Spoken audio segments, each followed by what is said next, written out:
नाज़रीन अवामी न्यूज़ में खबरन जो सिलसिलो जारी है। तव्हांखे सिंधड़ी खां ख़बर ॾींदा हलूं त हिंगोर नो भरसां ॻोठ ख़लीफ़ो आकिल हिंगोरो में ज़मींदार हाजी खान चानीअ जी ज़मीन ते मकड़नि जो 160 एकड़नि ते बीठल फुटी जो फसल मुतासिर हारी झंडो खान कीरियो सोमजी भील चनो भील आरिफ भील ऐं ॿियनि एहतजाज कंदे मुतालबो कयो त सरकार जल्द टीमूं मोकिले असांजे फसल ते स्प्रे करे असां मां बेचैनी ख़त्म करे। असां सख़्त परेशान आहियूं। असांजो फसल तैयार आहे, मथां स्प्रे न करायो त असांखे वॾे पैमाने ते नुक़सान थियण जो ख़दशो आहे। अॻे पाणी जा मसइला आहिनि, उन सां गॾु जेको आहे हिन वक़्तु माकड़ बि वधंदी थी वञे ऐं इन लाइ असांजो गवर्नमेंट खे अपील आहे ऐं खे नुमाइंदनि खे अपील आहे त मथे जेको आहे हिन जी गाह फूक मथे मोकिलियो असांजी ऐं हिन ते नज़रसानी कई वञे हिन ते अॻिते कनि कमु। ऐं केतिरी तादाद में तव्हांखे हिते नज़र आई ऐं कॾहिं खां आई आहे? साईं असांखे अॼु टियों चोथों ॾींहुं थियो आहे त असां इन जो किथे किथे पर अॼु इन जो असांखे कुझु वधीक ॾिसण में पिया अचनि।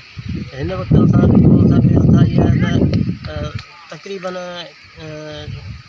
जंहिं चौकड़ी में वञूं था त उते 4 4 5 5 8 8 असांखे मिलनि पिया त इन जो अंदाज़ो या त तइदाद वधे पियो पर घटे कोन पियो वञे। मुतालबो कहिड़ो आहे तव्हांजो? मुतालबो आहे गवर्नमेंट खे असांजी अपील आहे, तव्हांखे नुमाइंदनि खे जेके चैनलनि जा नुमाइंदा आहे उन्हनि खे अपील आहे हिननि ते जेको आहे महिरबानी करे मथे असांजी दाह फूक जी अपील मथे मोकिलियो त हिन ते कंट्रोल कयो वञे, हिनखे दवा या वग़ैरह कुझु हिन जो बंदोबस्तु कयो वञे। अपील आहे त हीअ मकड़ तमामु जाम पिया वधनि ऐं असांजे लाखों रुपए जो नुक़सान पिया कनि। असांजी अपील इहो ई आहे त असांखे को न को गवर्नमेंट असांजो इमदाद ॾिए।